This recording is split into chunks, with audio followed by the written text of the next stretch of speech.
All right, today we're going to dive into a blueprint for a totally new kind of business operating system. It's called the Neuro Symbolic Enterprise, and, well, it's basically a concept designed to give your entire business a brain. And I mean really run itself. Not just automating a few little tasks here and there, but actually perceiving what's happening, planning its next move, and acting on its own, making smart decisions based on the strategic direction you set. Just imagine being able to step back from all the day-to-day chaos to focus completely on the big picture. I think most of us have felt this pain, right?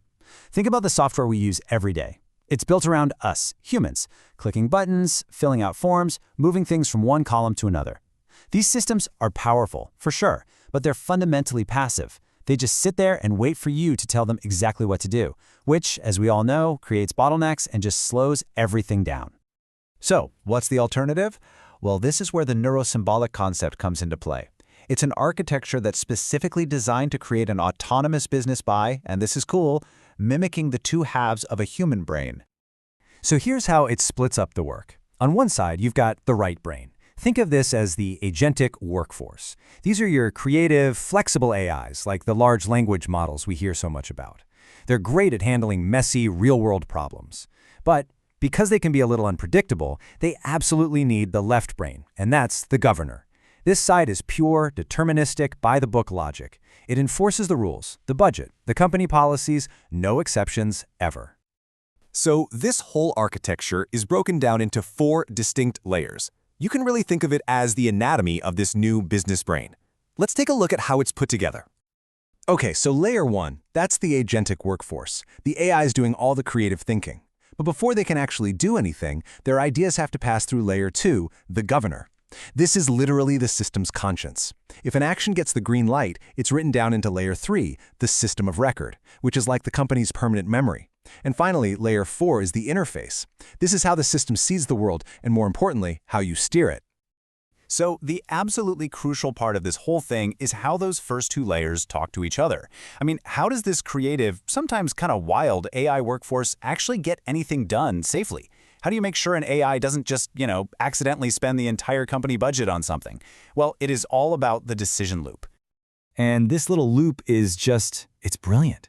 See, an AI agent doesn't just do things, it proposes things. So let's say a procurement agent sees that sales are booming and decides to buy more supplies. It doesn't just go and place the order. Nope. First, it submits a formal proposal to the governor. The governor then checks that proposal against every single company rule. If it's blocked, the governor gives a super clear reason why, which allows the agent to learn, tweak its plan, and then try again. It's this constant, safe cycle of proposal and validation. So what does a rule actually look like? Is it some crazy, complex code? Not at all.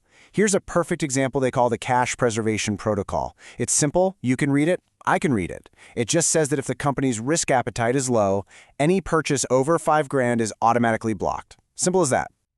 Now this is the magic trick right here. This rule isn't buried deep inside the application code somewhere. It's stored as simple data. And that means you don't need a team of programmers to understand it, or, more importantly, to change it. This is what makes the entire system so incredibly steerable. So let's trace our little agent's proposal through this logic. The AI wants to spend $6,000, but right now, the company's risk appetite is set to a very conservative 0.2. So the governor checks the rule. Is 6,000 greater than 5,000? Yep. Is 0.2 less than 0.5? Yep. Both are true, so the verdict is crystal clear. Block. And the agent doesn't just get a generic error message. It gets specific, actionable feedback, so it knows exactly why its proposal was blocked. It can then think to itself, okay, I get it. Can't spend $6,000 right now. I'll try again with a smaller, say, $4,500 order. This transparency is what makes the whole system both incredibly smart and incredibly safe. So this brings us to the human's role in all of this. If you're not clicking buttons and entering data all day, what are you doing?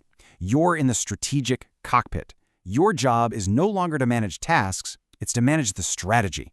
You steer and the system executes. From this cockpit, you're using these big strategic sliders to set high-level direction. Maybe you're adjusting that risk appetite or you're prioritizing aggressive growth.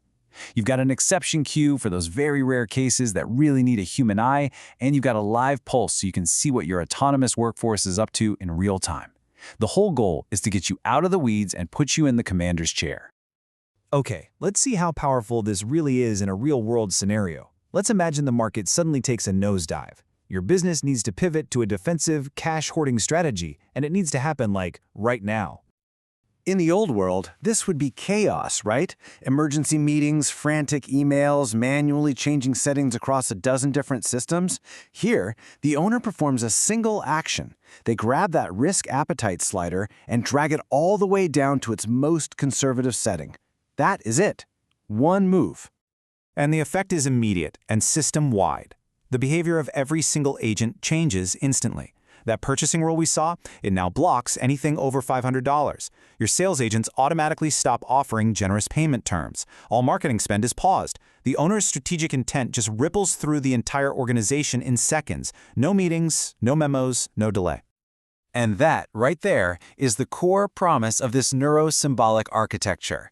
It's a system that's designed not just to automate your tasks, but to faithfully and instantly execute your strategic vision across the entire business. Ultimately, what this does is solve one of the biggest fears people have about using AI in their business, the whole black box problem. You get all the creativity and power of these amazing language models, but their actions are safely contained by transparent, common-sense rules that you control. It really is the best of both worlds. So let's just sum it all up. The neuro-symbolic enterprise is where you combine these creative AI agents, that's the nervous system, with transparent business logic that you define, that's the wisdom. And then the entire system is steered by your high-level human intent. So this leaves us with a really powerful question, one that kind of reframes what it even means to run a company. If you were totally freed from the daily operational friction, what could you actually achieve? What becomes possible when you can finally focus all of your energy on steering your business instead of just managing it?